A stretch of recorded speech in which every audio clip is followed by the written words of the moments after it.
ভালোবাসা, সহানুভূতি এবং আমাদের কাজের ন্যায় লড়াই সহযোগিতা করেছেন অ্যাসিস্ট্যান্ট সেক্রেটারি আজমির সাহেব, ডেপুটি সেক্রেটারি আজিজুর রহমান সাহেব। আচ্ছা, বলবেন, আমরা চেষ্টা করে দেবো। উনি কয়েকটা কথা বলবেন, তাহলে বুঝতে পারছেন ওনার কথা থেকে শুনলে আপনারা এইভাবে।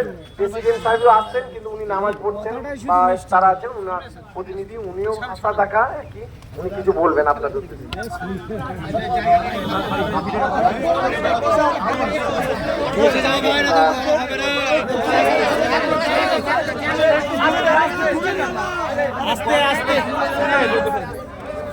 আসসালামু আলাইকুম, নমস্কার। আপনারা আজকে এই যে বেঙ্গল এডুকেশন ফোরামের পক্ষ থেকে ইসরারুল সাহেব এবং আপনারা সমস্ত যারা মাননীয় শিক্ষক শিক্ষিকা এখানে উপস্থিত হয়েছেন, তার পক্ষ থেকে 5 জন আমাদের ডেপুটেশন দিয়েছে আমাদের মাননীয় সভাপতি মহাশয়ের কাছে মাদ্রাসা শিক্ষা পর্ষদের। তার মূল যে কথাটা ছিল, আজকের যে দাবি, সেই দাবির একটাই মুখ্য বিষয়, সেটা হচ্ছে আমাদের পশ্চিমবঙ্গে মাদ্রাসায় যে ভুতুড়ে শিক্ষক নিয়োগ হয়েছে, তারা যেভাবে সমস্ত মাদ্রাসায় তাপিয়ে বেড়াচ্ছে, সেইটার যাতে আমরা নির্মূল করতে পারি, তার জন্যে সামগ্রিকভাবে যৌথ একটা প্রয়াসের মধ্যে দিয়ে আমরা এগিয়ে যাব, যাতে কোনো ধরনের আমাদের মধ্যে ফাঁক ফোকর না থাকে এবং বিভিন্ন ডিপার্টমেন্ট থেকে শুরু করে আমাদের যে উইংস আছে তার মধ্যে একটা সমন্বয় থাকে এবং মাদ্রাসা শিক্ষা পর্ষদের পক্ষ থেকে যতটুকু যা করণীয়, সেটা আমাদের মাননীয় সভাপতি, আমি, আমাদের মাদ্রাসা শিক্ষা পর্ষদের পক্ষ থেকে আমরা সেটা বলেছি যে সব বিষয়ে ইসরারুল সাহেবকেও বলেছি যে আপনারা যে যে জায়গায় কি অবস্থা আছে আমরা জানি, তবুও আপনাদের যা জানা আছে সেটা আমাদের সাথে শেয়ার করুন।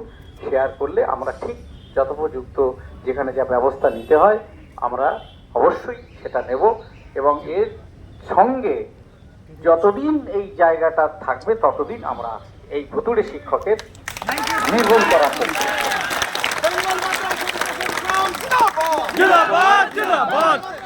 আপনাদের সবাইকে এই জায়গাটার প্রতি আমরা সাধুবাদ জানাচ্ছি যে এতদিন এই কমিউনিকেশনটার অভাব ছিল, সেটা হয়েছে এবং আমরা আমাদের যত কাজ আমাদের মাননীয় সভাপতি সেটা করেছেন, এতদিন ধরে আমরা করেছি, তবুও যায় যে যে জায়গায় খামতি বা কোনো জায়গায় আরো বেশি যদি সমন্বয়ের সাথে কাজ করা যায়, সব খবর যদি আমাদের সাথে থাকে, তাহলে এগুলো আরো সুন্দরভাবে আমরা করতে পারবো এবং অবশ্যই করব।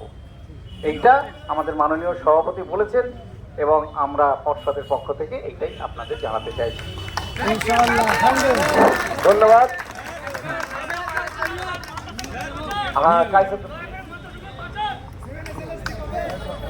আমাদের দীর্ঘক্ষণ আলোচনা হয়েছে একদম বিস্তারিতভাবে, কে ভুতুড়েকে আমরা এখান থেকে উৎখাত করবো।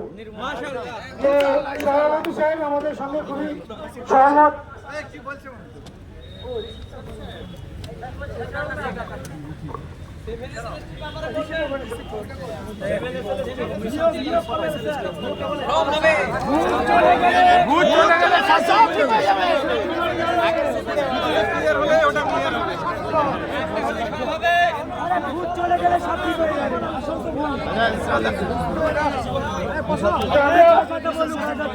একটু আছে আলোচনা হয়েছে যে যে মাদ্রাসাগুলো ইতিমধ্যেই ডিআই অফিসে বা ডিএমইতে জমা করে দিয়েছে তা জানেন, এবং যেসব মাদ্রাসাগুলো এখনো জমা করেনি বা বিপক্ষে যাওয়ার চেষ্টা করছে, তাকে বোর্ড প্রেসিডেন্ট স্যার আমাদের কাছ থেকে নম্বর নিয়ে সরাসরি ফোন লাগিয়েছেন আমাদের উপস্থিত এবং লাউডে কথা বলেছেন এবং তাকে পরিষ্কার ইনস্ট্রাকশন দেওয়া হয়েছে আপনার ইমিডিয়েট জমা করুন।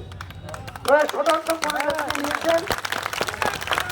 এমনকি আগামী মঙ্গলবার আবেদন রেখেছে আমাদের প্রেসিডেন্টের কাছে কি বেঙ্গল মাদ্রাসা এডুকেশন ফোরাম মাদ্রাসা রক্ষার্থে এবং কমিশন রক্ষার্থে বিশাল অবদান আছে, যেটা তিনি নিজে শেয়ার করেছেন এবং তিনি বলছেন আপনাদের সামনে নয়, বহু জায়গাতে আমি এটা বলেছি এবং আগামী দিনে সেটা আমরা করব এবং যেখানে যেখানে যা যা দরকার আমাদের প্রেসিডেন্ট সাহেবের সেই সব পরামর্শ তিনি গ্রহণ করতে সবসময়ের জন্য প্রস্তুত আছেন। এটাকে রক্ষা করা যাবে সেই বিষয়ে কিন্তু সহমত। তো যা প্রেসিডেন্ট স্যার খুব ছোট করে বলে দিচ্ছে। আচ্ছা, সব কিছুই বলবো, আপনারা যদি একটু ধৈর্য সহকারে বসে যান তাহলে আমি বলে দিই সব কিছু। বসে যান।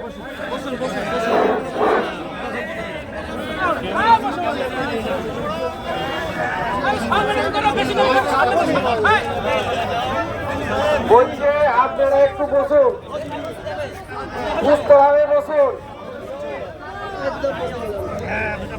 আমরা ধৈর্য সহকারে শুনুন। আমরা লড়াই করতে জানি এবং লড়াইয়ে ফল ভোগ করতে জানি। হ্যাঁ। উনি আলোচনা হয়েছেন, উনি বলেছেন যে আমরা মাদ্রাসা ভুতুরের বিরুদ্ধে সর্বত্রভাবে এতদিন কাজ করেছি, আজও করছি, ভবিষ্যতেও করছি। আমাদের জবাব ছিল কাজ করেছেন, এটা আমি অস্বীকার করছি না, ফলাফল জিরো। আমার সাথে যারা ছিলেন তারাও শুনেছেন, বাক্য বিনিময় খুবই নরম সুরে কথা হয়েছে। আমি অন্য বক্তাদের মতো অত জোরে কথা বলি না, কিন্তু কাজটা আমার ভালো চাই, আউটপুটে আমি বিশ্বাসী। দ্বিতীয় কথা, উনি সঙ্গে আমাদের যেটা ফলাফল উনি বলেছেন কাজ আমরা করছি, আমি বলছি না কাজ করেননি। কাজ করার পরে ফলাফল কি দাঁড়াচ্ছে, ভুতুরে কেন হবে? আজ হেডমাস্টারদের বাড়িতে হুমকি, আজ সহশিক্ষকদের বাড়িতে